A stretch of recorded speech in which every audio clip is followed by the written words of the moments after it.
মানে এরে নিয়ে আমার আর কথা বলার রুচি নাই। আমার মনে হয় এরে নিয়ে কথা বললেও আমার মান সম্মান নষ্ট হবে। কারণ এই এত জঘন্য একটা লোক, মানে আমি আজকে শোনার পরে আরো বেশি হতভম্ব যে আমি কারে বিয়ে করলাম। একটা রিক্সাওয়ালা তার বউকে 30 থেকে 40 বছর পালতে পারে এত কম টাকা দিয়ে, কিন্তু সে এগুলো কি শুরু করছে, হালাল ভাবে পতিতালয় বানায় ফেলছে ওই জায়গা, ইসলামকে ব্যবহার করে এগুলা করতেছে। আসসালামু আলাইকুম দর্শক, আবু তোহা মোহাম্মদ আদনানের ইস্যু কাটতে না কাটতেই এবার মুফতি মাহমুদুর রশিদ কাসিমের বিরুদ্ধে তার তৃতীয় স্ত্রী গভীর অভিযোগ তুলেছে। তার তৃতীয় স্ত্রী বলেন কাসিম ইসলামের নাম দিয়ে পতিতালয় খুলেছে। হ্যাঁ দর্শক, এমন কিছু গুরুত্বপূর্ণ তথ্য দিয়েছে যা জানলে আপনারা অবাক হতে বাধ্য হবেন। তো দর্শক চলুন বিস্তারিত দেখে আসি। আসসালামু আলাইকুম। আমি মুফতি মামুনুর রশিদ কাসিমের তৃতীয় স্ত্রী। ওনার বিরুদ্ধে পোস্ট লেখালেখি করছে এবং উনি গতকালকে এসে আমার বিরুদ্ধে পোস্ট করছে, অনেক বাজে বাজে মন্তব্য করেছে উনি। তো গতকালকে উনি আমার বিরুদ্ধে যা যা বললো, আমি নাকি পতিতা ছিলাম এবং আরো বাজে বাজে কথা বললো, আমি মডেল ছিলাম, এই ছিলাম সেই ছিলাম। আর আপনারা বেশিরভাগ কমেন্টে এটাই বলছেন যে আমি নাকি ভাইরাল হওয়ার জন্য তাকে ইউজ করছি। আর আমি যদি খোলামেলা পোশাক ছেড়ে পিকচার আগে আপলোড করে থাকতাম, অবশ্যই আমার হাজার হাজার ফলোয়ার ছিল, তখন আমি তাদেরকে ব্যবহার করতে পারতাম।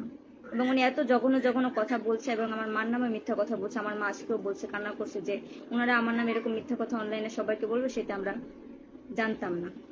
আমি এখন পর্যন্ত তার লাইফটা পুরোপুরি ভাবে দেখিও নাই।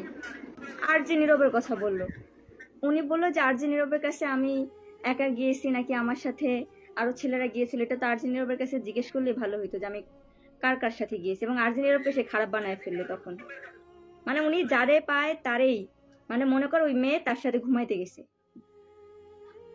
এরকমটাই মনে করে। এবং আমি যতটুকু জানি ততটুকু আমি অনলাইনে প্রচার করছি এবং আমি তার বিরুদ্ধে একটা মিথ্যা কথা বলিনি।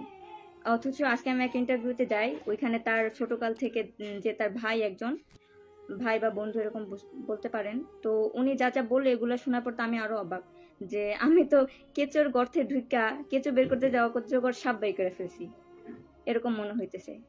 আর হচ্ছে নিয়মিত, মানে আমার বিয়ে হওয়ার পর আমি ওনাকে বলতাম আমার সাথে চলো, আমার বাবার বাড়ি চলো, তখন সে যাইতো না।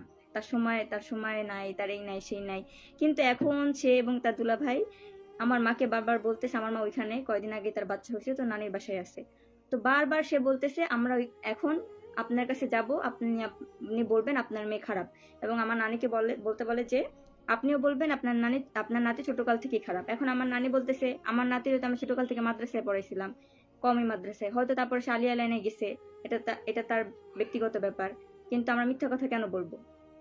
তো এরকম ভাবে তাদের হুমকি দিতেছে প্রতিনিয়ত। আর উনি যে জঘন্য ভাবে কথাগুলো বলছে, আমি তো ওনার রূপ যতটুকু দেখছি তার থেকে এখন ভাবতেছি যে উনি তো তার থেকেও জঘন্য একটা মানুষ। ওনার সাপোর্টে যারা আছে, যেসব হুজুররা আছে ওনার সাপোর্টে, ওনারা কি মনে করতেছে যে এখন যদি এই মেয়ে মামলা করে, তারপরে যদি কোনোভাবে এদের মান সম্মান যায়, তাহলে তো আমাদের মাসনাসুল্লাহ অফিস তো বন্ধ হয়ে যাবে, তখন তো আমরা 2 মাস পর মেয়ে পাবো না, আমরা এখন কোথায় যাব, সেটা তারা ভাবতেছে। এবং ছেলেদের দুর্বল পয়েন্ট হচ্ছে মেয়েরা, আর সেই দুর্বল পয়েন্ট ব্যবহার করেই পুরুষদেরকে কাজে লাগাচ্ছে। কিন্তু ওই যে কিছু হুজুর আছে এগুলা বুঝতেছে না, বুঝেও কিছুই বলতেছে না তারা। তারপরে আমি বিয়ের আগে 4টা বাচ্চা নষ্ট করছি, তার প্রমাণ দিক, সে তো সব মুখেই বললো, তার একটা প্রমাণ আছে? প্রমাণ নাই। সে মুখে, এবং সে অনলাইনে দেখাক যে আমি কোনো ছেলের সাথে পিকচার আপলোড করছি কিনা, সে একটা ছবি দেখাক যে আমার কোনো ছেলের সাথে পিকচার আছে কিনা, নাই। এবং আপনারা সবাই বলেন আপনি ভাইরাল হওয়ার জন্য তাকে ব্যবহার করতেছেন। ওনাকে কিসের জন্য ভাইরাল হওয়ার জন্য ব্যবহার করা লাগবে?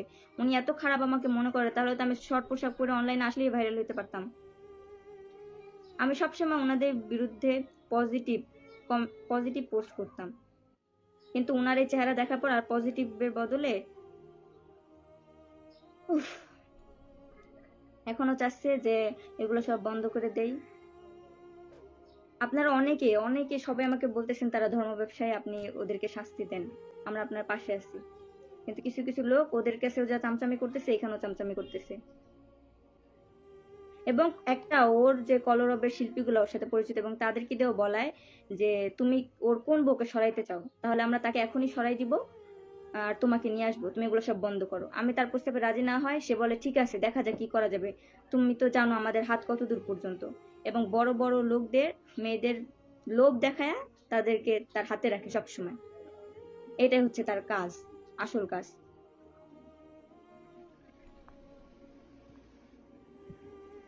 এবং যে ডিএনএ করছি আমি, যে তালাক হওয়ার পরও সে আমার সাথে ছিল, কয় দিন বা কয় তারিখে তালাক হয়েছে কবে, সেই ডিএনএ কাগজটা আমি আপনাদেরকে দিয়ে দিব। সে একটা এখন পর্যন্ত প্রমাণ দিতে পারে নাই, একটা প্রমাণও সে দিতে পারে নাই।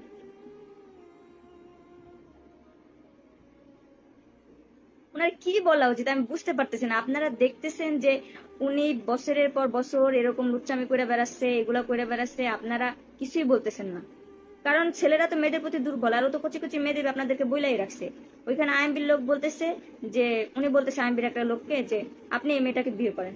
তারপর সেই লোকটা বললো যে না, এই মেয়েটাকে আমার কয়েকদিনের জন্য ভালো লাগতে পারে, পরে আর ভালো লাগবে না, রুচি থাকবে না। বলে কি আইএমবিতে কি ছেলের অভাব আছে নাকি? রুচি না থাকলে আপনি ছেড়ে দিবেন, 2 মাস পর ছেড়ে দিবেন, ওকে অন্য এক জায়গায় বিয়ে দিব। মানে এটা ব্যবসা শুরু করছে ওনারা, আর আমাকে বকা দেয়। ওরা তো জানোয়ার বললেও ভুল হবে, জানোয়ার শব্দটাও তো ওর জন্য ছোট আমার মনে হয়। আর ও বলতেছে চিকন মানুষ এত স্ট্রং, তুমি স্ট্রং স্ট্রং খুঁজো নারী, আর এখন তোমার বিরুদ্ধে দাঁড়াইছে, সে খারাপ হয়ে গেছে না? আমি যখন তোমার কাছে ছিলাম তখন তো তুমি বলছো তোমার আগের যে বউগুলো চলে গেছে, প্রেম করতে এই করতে সেই করতো, এখন আবার কিছু জন্য বলতেছে সে ভালো। তারা ভালো ছিল, তোমার বউরা আমার সাথে যোগাযোগ করছে, তারাও আমার সাথে যোগাযোগ করছে, এবং তারা সবাই সাক্ষী দিবে। এখন তারা ভালো, যে সবাই ভালো ছিল, ফ্যামিলির জন্য চলে গেছে। ও তো জানেই মেয়েরা এসব মানতে পারবে না, ওর যে কর্মকাণ্ড, মেয়েরা ওরা সাইডেই চলে যাবে, ওরা রাস্তা ক্লিয়ার, একটা যাবে আর একটা বিয়ে করবে, একটা যাবে একটা বিয়ে করবে। এই যে কিছু কিছু চামচা চলে আসছে কমেন্ট করতে।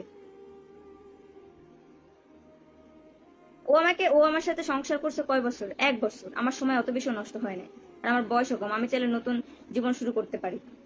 কিন্তু আমার আশেপাশের মানুষরা বলো তুমি যদি এভাবে থেমে যাও, ওরা সেম টু সেম অন্য মেয়েদের সাথে এরকম করবে। মানে আপনাদের চোখে কি রঙিন চশমা দেওয়া? কচি মেয়ের জন্য কি রঙিন চশমা দিয়ে রাখছেন আপনারা? ইসলামটাকে যেভাবে ব্যবহার করতেছে আপনারা দেখতেছেন না? ওর একার জন্য আপনাদের কতগুলা মাওলানা মুফতির বদনাম হচ্ছে, আপনারা বুঝতে পারছেন? ওর ভাই, ওর সেই বন্ধু বলল ও নাকি কাশ্মীর মানে ইন্ডিয়াতে যখন পড়াশোনা করে তখন এক ফ্যামিলির 3টা মেয়ে, বড় মেয়ের সাথে প্রেম করে ফিজিক্যালি হয়, মেজো মেয়ের সাথে প্রেম করে ফিজিক্যালি হয়, লাস্ট ছোট মেয়ের সাথেও ফিজিক্যালি আর করতে পারে না। পরবর্তীতে সেই মেয়ে অন্য এক জায়গায় বিয়ে করে, সেই মেয়েকে ওই ঘর থেকে ভাগায় আনে বাচ্চা সহ, তার নাম ছিল পাখি। ভাগায় আনার পর সে বাচ্চাদের দেখাশোনা করে না, খাওয়া শেষ ছেড়ে দিছে। ও আমাকে বলছে যে আমি জীবনে সব পাপ করলেও জিনার পাপ করি না। তারপরে আমি বলতেছি যে এটা কি, মানে আজকে যা যা শুনলাম সেটা তো আমি আরো অবাক হয়ে গেছি। অবশ্যই এগুলো ওদের বাড়ি যাচ্ছে, তদন্ত করতেছে তারা, ইনশাল্লাহ এই প্রমাণ চলে আসবে।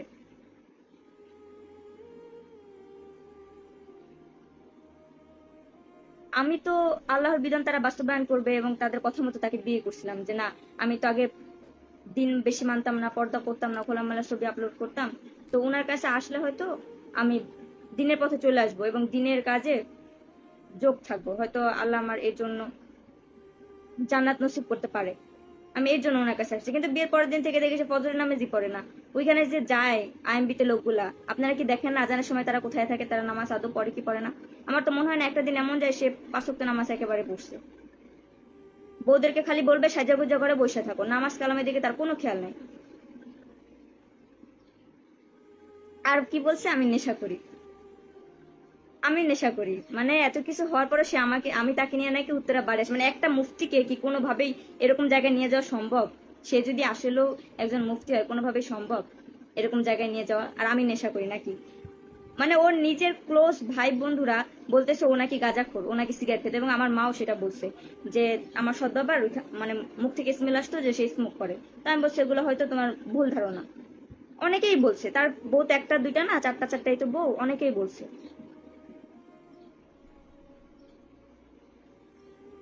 আর ওনাকে বলে আমি নেশা করতাম, মানে মিথ্যা কথা। মানে কিভাবে গুছায় বলবে, আর গুছাই পারতেছে না, সে মিথ্যা কথা কিভাবে বলবে, এটাই হচ্ছে সমস্যা। মিথ্যা কথা বলতে, যদি এটা গুছায় বলতো তাও মানা যেত না, বেচারা গুছায় গুছায় গেছে বলছে। আমার আশেপাশে আমার নাই বড় বাবা, কারণ আমার বাবা হচ্ছে, আমি ছোট থাকতে মারা যায়, তো আমার অভিভাবক ওরকম নাই, এবং আমার বড় ভাইও নাই যে আমার পাশে দাঁড়াবে, আমি একাই আছি। এবং আমি সত্যের পথে আছি। আমি মানে ইমামউদ্দিনের যে 4 নাম্বার বউ ছিল, ওর যে একটা মেয়ে ছিল, আমার বয়সী মেয়ে ছিল, ওই মেয়ে ইমামউদ্দিনের নামে এরকম কথা উঠাইছে, ইমামউদ্দিন নাকি ওকে ব্যাড টাচ করছে। কিন্তু আমি সে কথা বিশ্বাস করি না কখন, এবং এখন পর্যন্ত আমি লাইভে এরকম কোনো আজাইরা বদনাম তাকে দেই না, কারণ সেগুলো করে না। আমি যদি পারতাম তাদের নামে আরো জঘন্য রকমের কথা বলতে পারতাম, কিন্তু আমি যা দেখছি আমার চোখের সামনে এবং ওর অপরাধ যতটুকু আমি ততটুকুই বলছি আপনাদেরকে।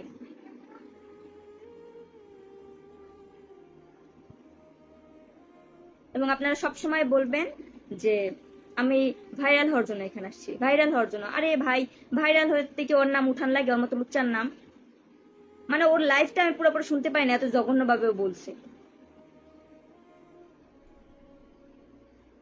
মানে ওর কিছু ফেক আইডি দিয়ে এখন আবার মানে আমাকে কমেন্ট করতেছে, বাজে বাজে কমেন্ট করতেছে।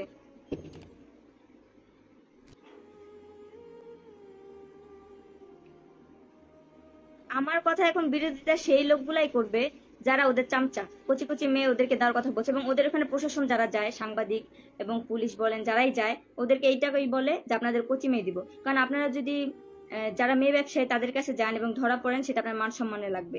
কিন্তু আল্লাহর বিধান এইটা, এইভাবে যদি আপনি বিয়ে করেন তাহলে মেয়েও ভোগ করতে পারবেন, 2 মাস রাখতে পারবেন। কেউ জিজ্ঞেস করলে বলবেন আমি বিয়ে করছি, মাস না বিয়ে করছি, কিন্তু রাখবেন শুধু 2 মাস, পরে ওইটাকে আরেক জায়গায় দিব। আর আপনাদেরকে এসব বললেও আমার লাভ নাই, আপনারা শুধু কাদা ছোড়াছুড়ি দেখতে পারবেন। আপনার কতক্ষণ এর পক্ষে কতক্ষণ ওর পক্ষে এইসবই বলে যাবেন আপনারা। মানে সত্যটা এখন আপনারা বুঝতে পারতেছেন না ওর ওর আসল কাহিনী কি। ও প্রথম বিয়ে করে, তারপরে আগে যে রিলেশন করতো সেই মেয়েরে বিয়ে করে, বাসা থেকে ভাগায় না বিয়ে করে।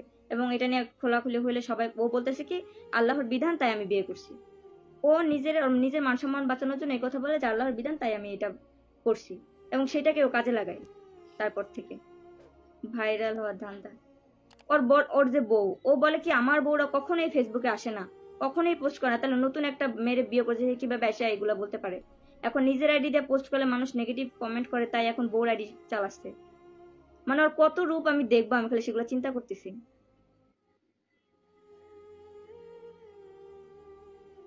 যারা যারা খারাপ কমেন্ট গুলো করছে ওগুলো স্ক্রিনশট না বড় বউদের পাঠানো উচিত। আমি এখন পর্যন্ত এই বিরোধিতা করি নাই যে একাধিক বিবাহ ভুল বা এটা মানা যাবে না। আমি এখনো বলি এটা আল্লাহর বিধান, এটা প্রত্যেক মেয়ের মানা জায়েজ। কিন্তু এই একাধিক বিবাহকে কেন্দ্র করে ওরা যে এসব অকামগুলো করতেছে, এটার বিরোধিতা করা দরকার আমার মনে হয়। ওর বিয়ে 10টা হয় না, আর বিয়ে 11টার বেশি হয়েছে। ভাই আমার একটা প্রমাণ দেখাইতে বলেন যে আমি একটা ছেলের সাথে দাঁড়ায় পিকচার তুলছি, এরকম সামান্য এরকম একটা পিকচার তারা দেখাইতে বলেন শুধু, তাহলেই হবে। আর হচ্ছে সে বলছে আমি বারে যাই, ক্লাবে যাই, এগুলার প্রমাণ তো থাকবে তাই না? আমি এগুলো গেলে তো আমার প্রমাণ থাকবে তাই না? প্রমাণ দিতে বলেন। নিজেরা মিট কিভাবে করব? তারা নিজেরাই ওই দেশের মালিক, তারা নিজেকে আমার সৎ বাবা মনে করে সে আলী রাদিয়াল্লাহু তাআলা, আর মুফতি মনে করে সে নবীজি সাল্লাল্লাহু আলাইহি সাল্লাম। এদের কাছে কিভাবে সমাধান চাবো এদেরকে নিয়ে বলেন? তারা দুইজন দুজনকে এরকম ভাবে। এবং তারা যাবে কালকে আমার মার সাথে নানির সাথে গ্রামে কথা বলতে, এবং তাদের বয়ান নিবে। তালাকের ভয় দেখাইছে, এবং তারা আমাকে ফোন দিয়ে কান্নাকাটিও করছে অনেক। আমি একটা বিয়ে হয়েছে, ওই ফার্স্ট হাজবেন্ড।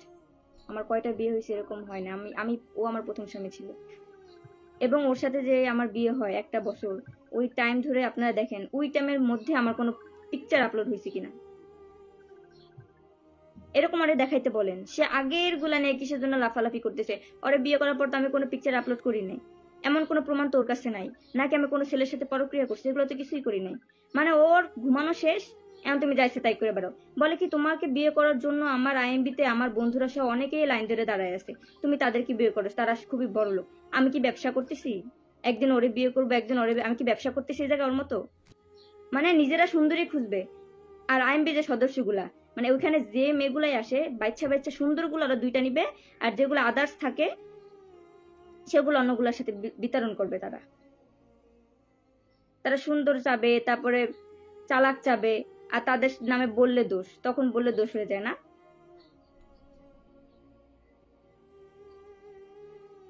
তাকে প্রমাণ দিতে বলেন যে আমি আরেকজনের সাথে রিলেশন করছি। সে যা যা বলছে ওগুলো প্রমাণ দিতে বলেন।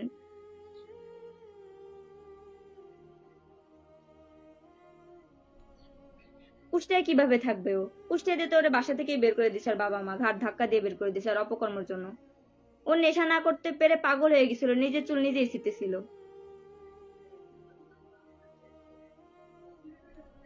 ওর বাবা ওকে বাসায় আটকে রাখছিল, তখন ও নিজের চুল নিজেই ছিঁড়তেছিল। ও বললো যে এখন যে বর্তমানে প্রথম বউ, সে তো চলে যায় না, তার সাথে তো ঝামেলা না। তার সাথে কিভাবে ঝামেলা হবে ভাই? তারা এমন ফ্যামিলি, মানে তার বাবার 5টা না 6টা মেয়ে, তার মেয়েদেরকে সে বিবাহ দিতে পারলেই বাঁচে। আর সেই লোক তার ওর মাদ্রাসারই বাবুর্চি ছিল, মানে এত গরিব তারা। তাদের ফ্যামিলির ও কিছু টাকা পয়সা দেয়, আর ওই মেয়েটা একদম চুপচাপ, কোনো কথাই বলতে পারে না। তাদের বিরুদ্ধে কথা বললেই ফ্যামিলিতে চাপ আসবে, তুমি এরকম কেন করতেছো, এই সেই। তো টার্গেট করে অসহায় দেখা, অসহায় মেয়েদেরকে ওরা টার্গেট করে সবসময়।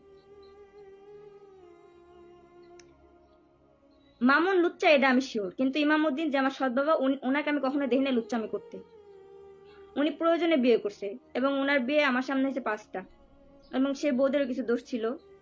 তা আমি ওনার কখনো দেখি না লুচ্চামি করতে, কিন্তু মামুন লুচ্চা সেটা আমি 100% শিওর। তো আমি এত খারাপ, ধরেন আমি ক্লাবে গেছি, মদ খাইছি, ছেলেদের সাথে ঘোরাঘুরি করেছি, সেই ছবি আপনাদেরকে দেখাইছে, সব কিছু আমি করছি। তাহলে ও চালাক হওয়ার পরও কিভাবে আমার কাছে আসে? নাকি আমার রূপে ও পাগল হয়ে গেছিল, তারপর তাই ওর সামলাইতে পারে না, তাই চলে আসছে? একজন মাওলানা বা মুফতির সামনে যদি কোনো মেয়ে পোশাক ছাড়া উলঙ্গ অবস্থায় বসে থাকে, তার উচিত তার চোখ নিচে রাখা। আর ওখানে তো আমি কখনো ডাকিই নাই ওরে যে তুমি আমার সাথে এসে দেখা করো বা কিছু। ও আমার নামে ফেক আইডি খুলে স্ক্রিনশট নিয়ে, আপনারা সবাই দেখছেন, আপনারা এটা প্রমাণ করছেন, আমার মানে নাম দিয়ে খুলে চ্যাটিং টেটিং করে ওরা এইসব করা শুরু করছে। আর আমি তোর নাম্বার সহ, রিয়েল নাম্বার সহ আমি আপনাদেরকে প্রমাণ দিছি। বড় যে বউ, ওর ফ্যামিলি গরিব, কিছু বলবে না। দ্বিতীয় যে বউ বাসা দিয়ে ভাগাই নিয়ে আসছে, সে বউয়ের ফ্যামিলিরা চিল্লাপালা করে। ও মেয়েটা অসহায়। আমার মনে হয় লাস্ট পরে কাকে ছাড়বে আমি আপনাকে বলে দিই। লাস্ট ছাড়বে 2য় নাম্বার যে বউ, তাকেও ছেড়ে দিবে লাস্ট। তারপরে 3 নাম্বার, আমি তো 3 নাম্বার ছিলাম, এখন যে 4 নাম্বার সে 3 নাম্বার হয়েছে। তার একটা মেয়ে হয়েছে, শুনলাম কয়েকদিন আগে, এই নতুন বিয়ে করার কারণে ঝামেলা হয়েছে, তাই 3 নাম্বার বউকে তালাক দিয়ে দিছে। কোনো কথা নাই, বার্তা নাই, কথায় কথায় তালাক। মানে আমি যদি পারতাম এখন, মানে ওর গোস্ত গুলো টুকরা টুকরা কইরা ভুনা করে, যেগুলা ওইগুলা করছে না ওগুলা খাওয়াই দিতাম, তাহলে না একটু শান্তি লাগতো আমার। আর আপনারা আসছেন মজা নিয়ে, হ্যাঁ, যে আমি ভাইরাল হওয়ার জন্য এগুলা করতেছি। ভাইরাল হওয়ার জন্য ওর নাম নিতে হয়, জঘন্য একটা লোকের নাম। ও এত অপকর্ম করে, তারপর আপনারা বুঝতে পারেন না, তাই না? আল্লাহর বিধান, কেউ যদি আল্লাহর বিধান বাস্তবায়ন করে এবং ভালো কাজ করে, কখনোই মানুষ তার বিরুদ্ধে দাঁড়াবে না। তো অন্য সব হুজুররা নাই, তাদের বিরুদ্ধে কি এরকম করে নাকি? আমি তো উলঙ্গ হওয়ার কথা বলছি, আমি তো উলঙ্গ হয়েও বসে থাকি নাই, তাই না? সে আমাকে আশা দেখাইছে, তালাক হয়ে গেছে, তাতে কি হয়েছে? আমি সবকিছু ঠিক করে নিব। এবং আমার সৎ বাবা, আমি তাকে বলতাম যেগুলো এগুলো সমস্যা আপনি ঠিক করেন। ওইখানে আমি কার কাছে বিচার দিব? কারণ দুইজনই তো এক গোয়ালের গরু। এবং তারা এটা সামনাসামনি বলে যে তোমরা হচ্ছে আমার গোয়ালের গরু, তোমাদের দিয়ে আমাদের ব্যবসা করতে হবে। মানে একটা গোয়ালের গরু ডিস্টার্ব হলে আরেকটা নিয়ে আসবে, আমরা ডিস্টার্ব মেয়েদেরকে রাখবো না। আর ডিস্টার্ব বলতে বোঝায় যারা একটু ওদের কাজের বিষয়ে চোখ রাখে এবং ওদের অপকর্মগুলো ধরা পড়ে, তাদের করে ডিস্টার্ব মনে করে। আপনাদেরকে সবসময় বিধবা ডিভোর্সিকে বিয়ে করে, কিন্তু ও মামুন কাকে বিয়ে করে, কাকে কাকে বিয়ে করছে? ওরে এমন দেখবেন যে ওর এতগুলা বিয়ের ভিতরে এমন একটা মেয়ে আছে যে তার 5টা থেকে 6টা বাচ্চা। এরকম মেয়ে আছে এখনো? নাই। কারণ ও হচ্ছে কম বয়সী মেয়েদেরকে বিয়ে করে। ও ধরেন 25-এর নিচে কোনো মেয়েকে বিয়েই করে না। আর এটা আমরা কিভাবে বুঝবো যারা এরকম? কারণ ওরা তো আল্লাহ হাদিসের কথা বলছে, এবং আমার মা অনেক সরল সোজা, সে তার স্বামীর কথা ছাড়া কাউকে বুঝে না, কারো কথাই শুনে না, এরকম। তাকে আমি কিভাবে বুঝবো যে তাদের মনের ভিতরে এগুলো ছিল? আমি এর আগে কখনোই এরকম ভাবে লাইভে আসি নাই। মানে আমি আজকে লাইভে আসার 3 থেকে 4 ঘন্টা ধরে অনেক নার্ভাস ছিলাম যে আমি কিভাবে লাইভে আসবো, কারণ এর আগে আমি কখনোই লাইভে আসিনি। মানে এর নিয়ে আমার আর কথা বলার রুচি নাই। আমার মনে হয় এর নিয়ে কথা বললেও আমার মান সম্মান নষ্ট হবে। কারণ এই এত জঘন্য একটা লোক, মানে আমি আজকে শোনার পরে আরো বেশি হতভম্ব যে আমি কারে বিয়ে করলাম, কারে বিয়ে করলাম। একটা রিক্সাওয়ালা তার বউকে 30 থেকে 40 বছর পালতে পারে এত কম টাকা দিয়ে, কিন্তু সে এগুলো কি শুরু করছে? হালাল ভাবে পতিতালয় বানায় ফেলছে ওই জায়গা, ইসলামকে ব্যবহার করে এগুলা করতেছে। তারপর তো আপনাদের ভালো লাগবে, কারণ আপনাদের কচি কচি মেয়ে দেয় তারা, আপনাদের তাই ভালো লাগবে না? আপনার মাসনা সুলাসে এমনি বিয়ে করতে পারেন না, আপনাদের কচি কচি মেয়ে লাগে। যে গ্রামের কিছু বাচ্চা আছে যেগুলো চালাক চতুর ছিল, ওদেরকে স্কুলে ভর্তি করাইতো, ডাক্তার হবে, ইঞ্জিনিয়ার হবে। আর যেগুলো একটু বলদ টাইপের, ওদের বাবা মা কি করতো, ওদেরকে মাদ্রাসায় দিয়ে দিত, জানলা আমি তোমার রাস্তায় দিয়ে দিছি, এখন যেন ওর মাথায় একটু জ্ঞান বুদ্ধি হয়। আর ওই সব ছেলে পেলেই আলেম হয়ে এইসব মুফতির ধোঁকাবাজিতে পড়ে।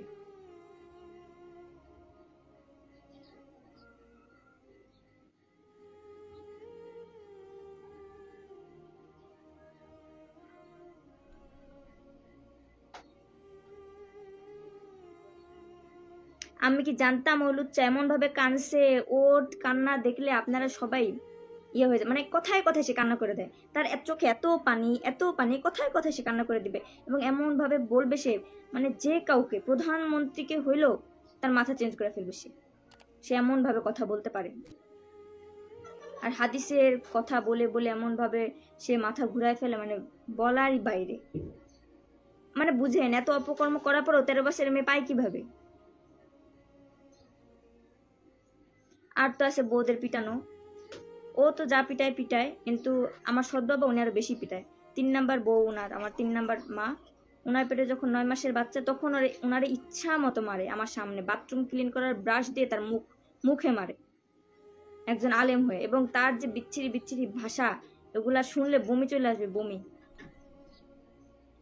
মানে একটা আলেম মুফতির এগুলা কাজ?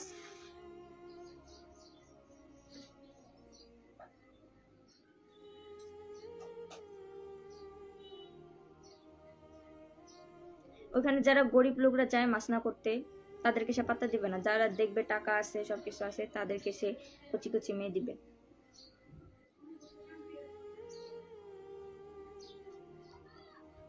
আমার সাথে অনেক মেয়েরাও যোগাযোগ করছে যে ও আমাকে এরকম কুপ্রস্তাব দিচ্ছে, এই করছে সেই করছে। এবং আমার যে সৎ বোন ছিল, আব্বুর 4 নাম্বার, যে এই কথা বলছে যে আমার আব্বু ওর ব্যাড টাচ করছে, ও এটাও বলছে মামুন ওর সাথে নাকি থাকতে চাইছে অবৈধভাবে, বিয়ে করে নাই মেয়েটা, তাই ওর সাথে থাকতে চাইছে। আমি এগুলো বিশ্বাসই করতাম না যে কিভাবে সম্ভব, এর মতো একটা মাসুম মানুষ, এত মাসুম, এত মাসুম মানুষটার বিরুদ্ধে কিভাবে এইসব কথা বলতে পারে সে। আমি ভাবছি হয়তো আল্লাহর কাজ করে, তাই সবাই বিরোধিতা করে। এখন দেখি আল্লাহর কাজের বদলেও কি কাজ করে বেড়াচ্ছে, তা আমার মাথায় ঢুকতেছে না। আমি শুধু শুধু বসে বসে ভাবি যে কি করতেছি বা কি করব, ওগুলা কিসের জন্য করতেছে। এবং আমি ওরে যখন মানুষ কিন্তু আমাকে বলে ওগুলো বন্ধ করার জন্য, আমাকে বলি যে সে যদি লাইভে এসে তার ভুল স্বীকার করে যে না এতদিন আমি ভুল করছি, মেয়েদেরকে অত্যাচার করছি, মেয়েদেরকে নিয়ে ব্যবসা করছি, লাইভে এসে যদি স্বীকার করে, তাও আমি একটু থামতে পারি। এবং সে সামনে ভালো কিছু করবে, এটা তাকে কথা দিতে হবে, লিখিত দিতে হবে। কিন্তু সে বলে কি না, করব না। আমি যদি তাকে হিল্লা বিয়ে হিসেবে যদি আমি তার কাছে যাই, তার পাশে যায়, যদি লাইভে যায় বলি সে নির্দোষ, আমি ভুলছিলাম, তাহলে সে রাজি। সে তো আমার স্বামী নেই, তার বিরুদ্ধে অভিযোগ করার রাইট আমার আছে। সে আমার স্বামী কোথা দিয়ে আসে এখন? সে কথায় কথায় মেরে তালাক দিতে পারে, তার নামে অভিযোগ দিতে পারবো না আমি?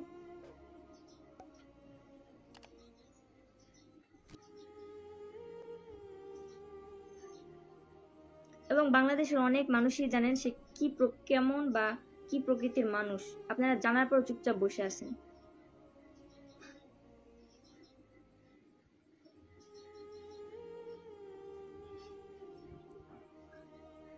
আমি জায়গায় খারাপ ছিলাম, এইসব ছিলাম, একটা উলঙ্গ ছবি সে কি দেখাইতে পারছে? বা কোনো ছেলের সাথে যে আমার পিকচার, সেটা কি সে দেখাইছে? সে যে আমাকে মারছে, আমার শরীরে এখনো দাগগুলো আছে, শুধু আমি এখন পর্দা করি দেখি আমি এগুলো দেখাইতে পারতেছি না। আমি তো কখনোই লাইভে আসতে চাই না, কখনোই না যে আমি পোস্ট করবো বাস শেষ, লাইভে আমি আসবো না। কিন্তু এই লোক যা যা বলছে অনলাইনে, আর আপনারা সবাই মনে করতেছেন ওই লোকের কথাই সত্যি।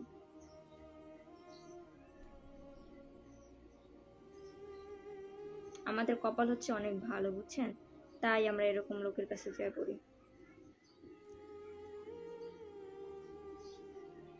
ও হ্যাঁ, আপনাদের ডিএনএ রিপোর্ট আমি অবশ্যই দিয়ে দিব পোস্টে।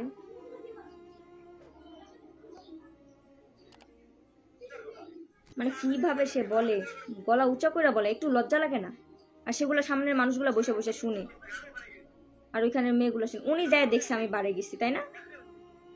ফাজিল লোক, পরে গালাগালি দিতে ইচ্ছা করতেছে এখন, বদমাইশ কোথাকার। এখনো প্রচার করতেছেন ওইখানে বৈশা বৈশা আইএম বিদ্যা। তোরা কাজ কর, তোরা আল্লাহর বিধানের কাজ কর, তাতে তো আমার কোনো সমস্যা নাই, তাই না? কিন্তু এগুলা কেন করবি তোরা? এগুলো করার দরকার আছে তোদের? সেগুলো নিয়ে তো আমি একবার প্রতিবাদ করি নাই যে আমার সতীন নিয়ে সমস্যা ছিল। এটা আদালত তদন্ত করে আপনাদেরকে জানাবে। সে নেশার জিনিসপত্র নিয়ে যায়, সেগুলোর পিকচারও দিছে।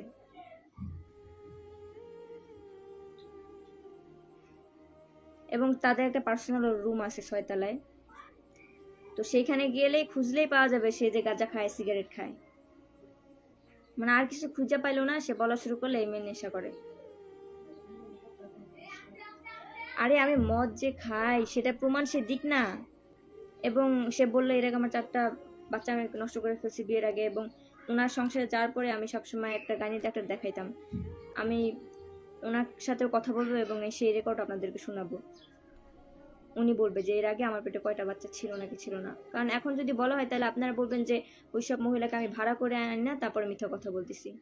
হ্যাপি আপুর জামাই, হ্যাপি আপুর সাথে আমার কথা হয়েছে, দেখা হয়েছে। হ্যাপি আপুর জামাই পরে আরো যে অভিযোগ ওর বিরুদ্ধে করছে সবগুলো সত্য কথাই বলছে। ও এগুলাই করে বেড়ায়, অন্য মানুষের সংসার ভাঙিয়ে ওদের বেড়ায়। আর যদি বড় স্ত্রী না মানে তাহলে সাথে সাথে বড় স্ত্রীকে তালাক দিয়ে দাও, এটাই ওর কথা।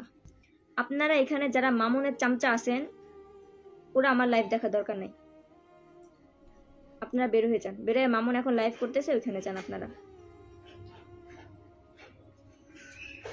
আমি তো বললামই যদি আমি নেশা করে থাকি সেগুলো পিকচার আমাকে দেখাক।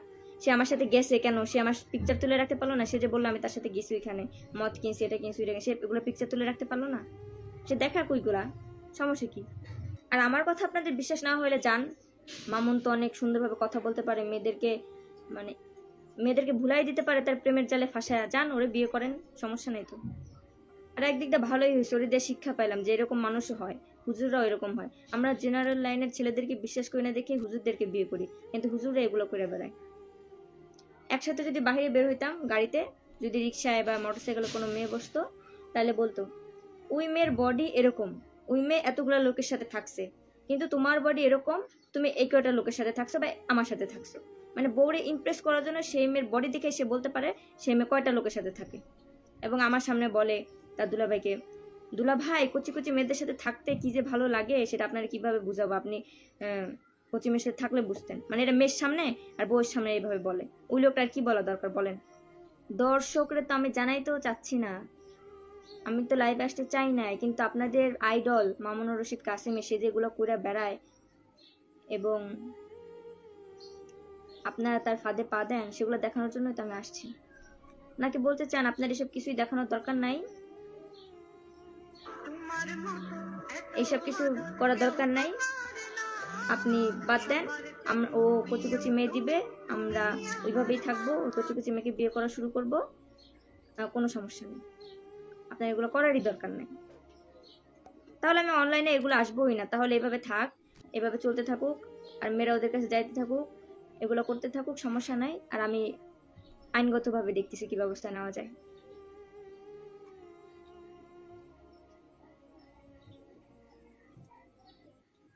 ওর বউদেরকে দিয়ে এবং আমার মাকে দিয়ে এবং ওদের কাছে যারা যারা আছে সবাইকে দিয়ে এটাই বলাবে এখন যে তালাক দিব, তালাক দিব, তালাক দিব, আপনারা এখন সাক্ষী দিবেন, সাক্ষী না দিলে আপনাদেরকে তালাক দিয়ে দিব, এটাই বলবেন। ওর কাজই হচ্ছে মেয়েদের সাথে এক রাত থাকা।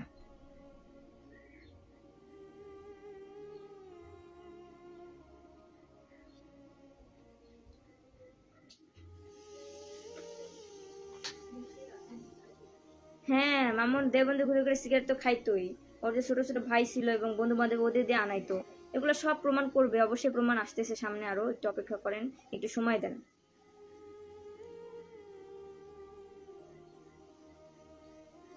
মানে ওর একার জন্য অন্য সব হুজুরদেরকে খারাপ বলতে বাধ্য করে। ও কি শুরু করছে বুঝতে পারতেছেন?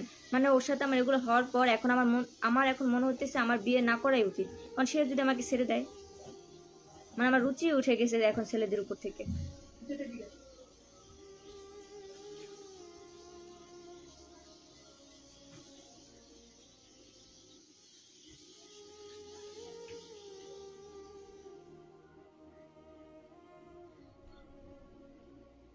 আইনগতভাবে কিছু কিছু লোক কমেন্ট করতেছে তুমি আইনগতভাবে কি ছিড়বে মামুনের নষ্ট মহিলা। কারণ আইনগতভাবে আমি কিভাবে ছিড়বো বলেন? আপনারা যে বড় বড় লোকরা তার পাশে দাঁড়ায় আছেন, ময় মুরব্বী, টাকা পয়সা খাওয়াচ্ছেন, আমি কিভাবে আর কিছু করতে পারবো বলেন? কিছু কিছু লোক তো আমাকে হুমকিও দিছে এগুলো বন্ধ করো, নাহলে তোমার খবর আছে। তারা টাকা খাওয়ায় খাওয়ায় মামুনের রশিদকে বাঁচায় ফেলবে কচি মেয়ে দেওয়ার জন্য। হ্যাঁ, এবারও দেখি আমি কিভাবে আপনারা করে বাঁচান।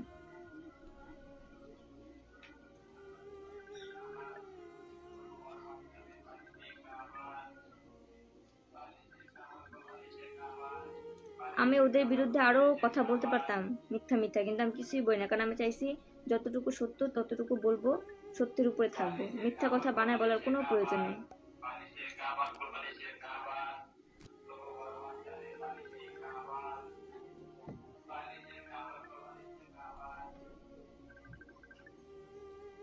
পুরো একটা ফ্ল্যাট বিল্ডিং ভাড়া নিয়ে ওইখানে মেয়েদেরকে রাইখে একটা সাড়ে একটা ধরে, মানে কি একটা অবস্থা।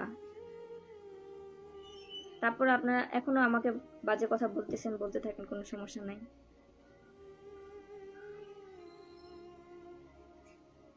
মানে আমি অবিবাহিত হয়ে, কম বয়সী হয়ে, আমি সবকিছু ছেড়ে দিয়ে, মানে ওর কথা শুনে আল্লাহর বিধানকে বাস্তবায়ন করার জন্য ওকে বিয়ে করছে, এটাই কি আমার দোষ ছিল?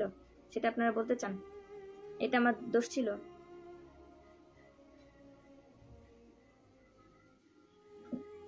পৃথিবীতে কি আর লোক ছিল না?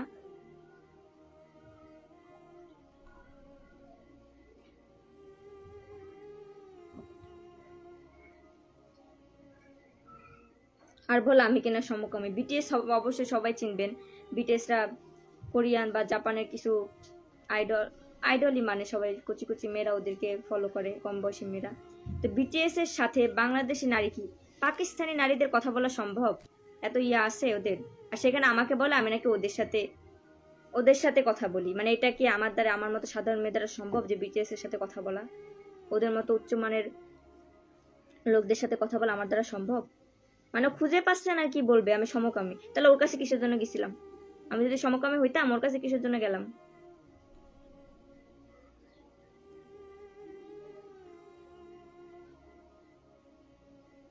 এবং আমি ওর সাথে কাবিন করি 10,000 টাকায়, মাত্র 10,000 টাকায়। এমনও না যে আমাকে কোটি কোটি টাকা দিবে তার জন্য ওর কাছে আমি গেছিলাম।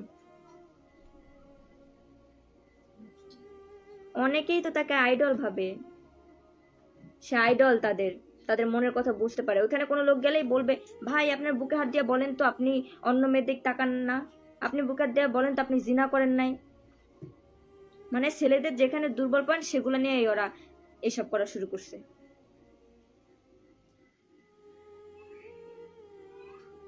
ওর কিছু মানুষ ওর চামচা ফ্যাকাইরি দিয়ে এখন অনেক বাজে বাজে কথা বলতেছে। আপনারা বলতে থাকেন, কোনো সমস্যা নেই। আমি যদি সত্য হই অবশ্যই ওরা শাস্তি পাবে। আরে আমার তো সত্যি নিয়ে কোনো সমস্যাই ছিল না, আমি জেনে শুনে গেছি। মানে সত্যি নিয়ে তো আমার সমস্যা ছিল না, আমি এখন পর্যন্ত বলিনি আমার সত্যি নিয়ে কোনো সমস্যা। আর আপনারা বলতেছেন এগুলো বাদ দেন, আল্লাহর উপর ছেড়ে দেন। ভাই আল্লাহর উপর কত ছাড়বো? কয়টা মেরে ছাড়ছে? 8টা না 9টা মেরে ছেড়ে দিছে অলরেডি। ওর কি হয়েছে? ও যত দিন যাবে বড় লোকদের সাথে হাত মিলাবে আর এসব করে বেড়াবে। ওর কোনো কিছু হবে? ও টাকা জমায় রাখছে, ও এখান দিয়ে কোনো ঝামেলা হলে আফগানে দৌড় মারবে। আফগানে টাকা পয়সা রাখে ও রেডি করে ফেলছে, এখানে কোনো ঝামেলা হলে ওখানে দৌড় মারবে। তাইলে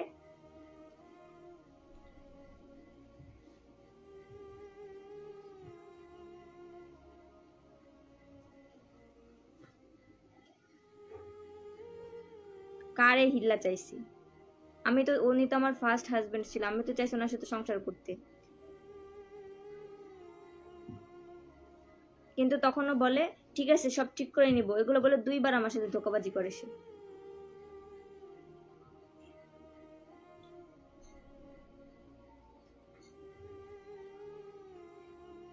আমার মনে হয় এখন লাইভ শেষ করা উচিত।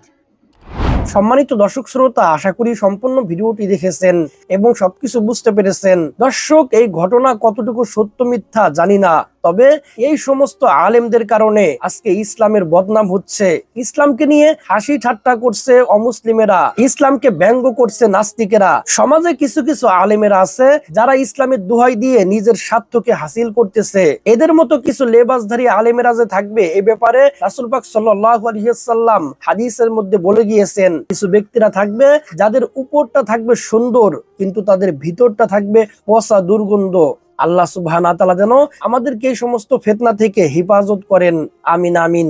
তো দর্শক, আজকের এই ভিডিওটি এ পর্যন্তই। ভিডিওটি ভালো লাগলে লাইক এবং শেয়ার করে দিয়েন। আর হ্যাঁ, নিত্য নতুন আপডেট ভিডিও পেতে চ্যানেলটি সাবস্ক্রাইব করতে ভুলবেন না। দেখা হবে নতুন ভিডিওতে। ততক্ষণ ভালো থাকুন, সুস্থ থাকুন। ফি আমানিল্লাহ।